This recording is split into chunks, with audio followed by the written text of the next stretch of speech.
Hello and welcome to Asan Hai Education. In this video, we will discuss about National Human Rights Commission. Why National Human Rights Commission has been called a toothless tiger without teeth by Supreme Court of India in a judgment. And we will also discuss what is the mandate of National Human Rights Commission and what is the need of National Human Rights Commission in present modern day India.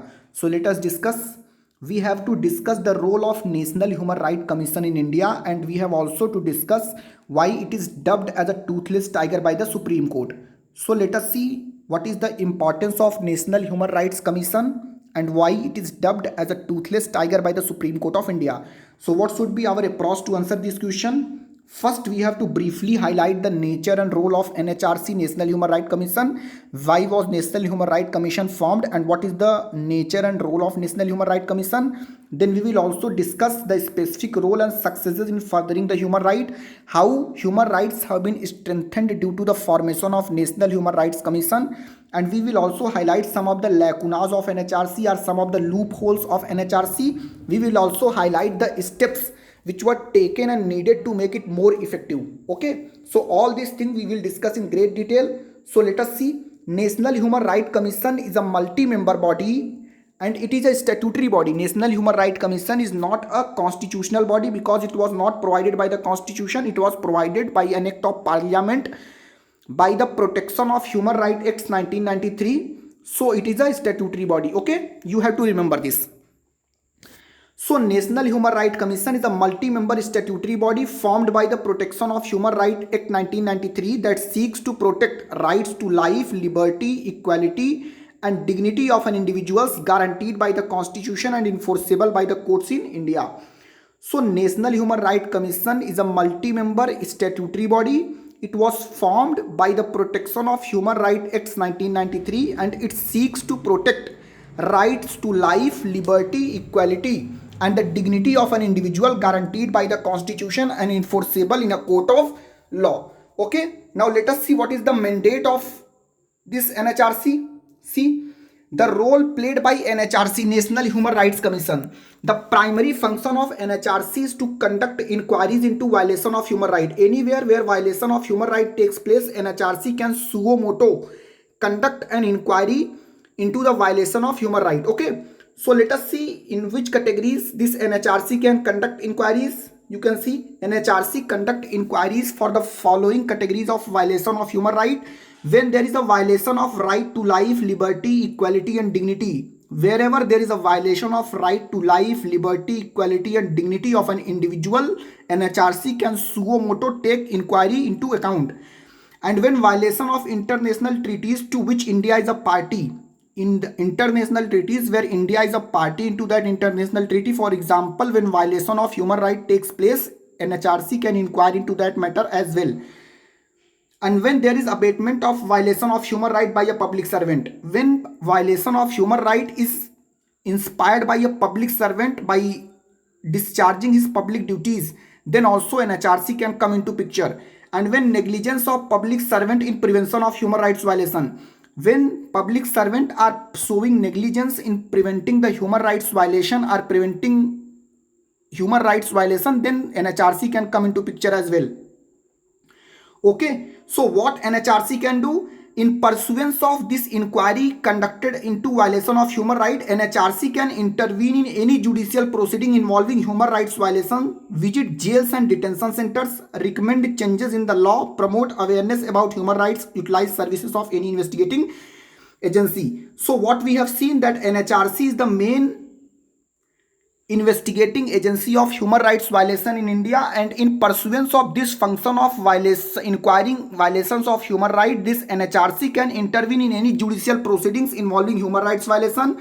NHRC can also visit the jails and see the condition, and it can also visit the detention center and see what are the conditions of detainees who are facing, is there human right violation taking place, and it can also recommend changes in the law.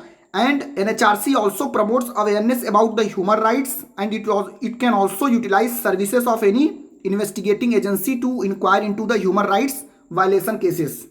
So let us see this NHRC. When NHRC is conducting inquiries, this NHRC has also resulted in many successes like rights of persons affected by HIV, abolition of manual scavenging, steps towards checking custodial death, etc. So NHRC has a backward success story as well, because NHRC has conducted human right violations inquiry and it has given many success stories like rights of persons affected by HIV was restored, abolition of manual scavenging has also taken place due to this NHRC, because NHRC has told the bad condition or bad treatment which manual scavengers were going through. So the government has abolished manual scavenging through Prohibition of Manual Scavengers Act in 2013 or 2000. Okay, so manual scavenging was also prohibited and steps were also taken to avoid custodial death, because human right violation were stopped, or human right violation has stopped to a large extent due to NHRC's interference into the custodial deaths which were occurring in the jail. But despite all these, there are several lacunas related to NHRC. There are several problems with NHRC that led the Supreme Court to calling it is a toothless tiger. Why NHRC is called a toothless tiger by NHRC? Because NHRC cannot go into a case which is beyond 1 year period.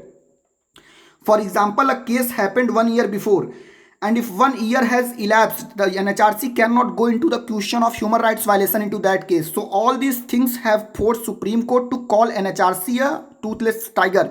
So let us see what are some of the main reasons that forced Supreme Court, what are the lacunas which exist in NHRC that forced Supreme Court to call it as a toothless tiger. You can see recommendatory nature of advice, non-binding tendered by the NHRC to the government. The advice tendered by the NHRC are only recommendatory in nature. They are not mandatory. Okay. So NHRC is only a recommendatory body and these recommendations are not binding on the either state government or central government.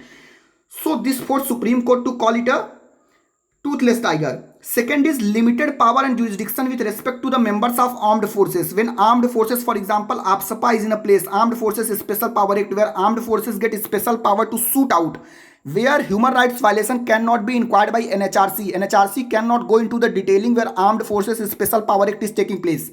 Okay, NHRC is also not empowered to act when human rights violation through private parties take place. When private parties, because NHRC is a government body and NHRC can go into the cases where only government is a party, where private party is a party, NHRC cannot go into that cases. And NHRC also lacks autonomy. How? NHRC does not have its independent cadre of investigating officer. NHRC depend on different investigating officers, for example, state police or for example CBI. So police official investigating for the NHRC are sent on deputation by their forces. So NHRC do not have an independent investigating officers to inquire into human right violation. It heavily depend on the CBI or for example state police personnel. So it is also shows that lack of autonomy exists in NHRC, and this also forced Supreme Court to call NHRC as a toothless tiger. Okay, let us see. However, their allegiance lies with their home cadre to which they return after their tenure at the commission is over. Okay. And rising pendency of cases and limited capacity and resources at its disposal also. So there are very limited resources which are at the disposal of NHRC and they are not able to perform efficiently, as we have seen that NHRC do not have its own investigating wing also. Okay, so all these factors have resulted in its ineffective functioning visible in still prevalent extrajudicial killings, violence against vulnerable sections, etc.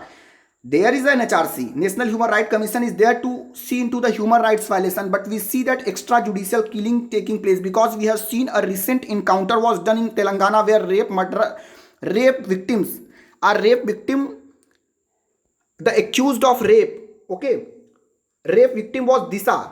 We have seen this Disha in Disha case where the rape victim was a girl. And these extrajudicial killing, that is encounter, is also taking place because in Telangana we have seen that encounter has taken place of rape accused and violation against vulnerable section is also taking place despite the prevalent or despite the existence of NHRC, which is a watchdog of National Human Rights Commission, and it is also a watchdog of human rights violation in India. Despite all these things, as we know that National Human Rights Commission is lacking its investigating wing and it does not have the enough resources to track the human rights violation. This is the reason that human rights violation is taking place in extrajudicial killing, which is encountered the recent case of Telangana, and violation of human right is also taking place against vulnerable sections, and manual scavenging also exists in some part of India as well. Okay, so in conclusion, what can we say? In conclusion, we can say yes, at present NHRC is a toothless tiger, but human rights guarantee people the means necessary to satisfy their basic needs such as food, housing and education, so they can take full advantage of all the opportunities. Human rights allow people to take basic needs such as food, housing and education, so they can take full advantage of their so that they can develop to their full potential. Without getting these basic needs like food, clothes, shelter, they cannot develop to their full potential. In this context, a functionally autonomous watchdog for human rights is imperative in today's market-oriented society. So this is the need of the hour, that this human right watchdog, this is known as National Human Rights Commission, must be strengthened, and it must be made not recommendatory only, it must be made a mandatory body. Its recommendations must be binding on the government, for example central government and state government, and it must be given power to prosecute the individuals who are also involved in human rights violation in private sector as well.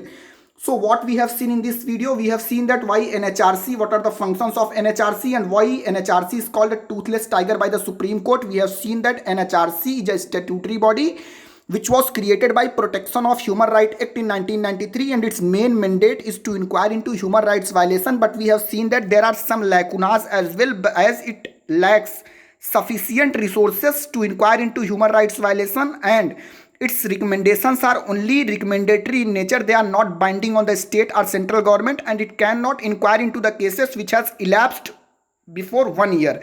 So all these lacunas or all these loopholes forced the Supreme Court to call NHRC a toothless tiger.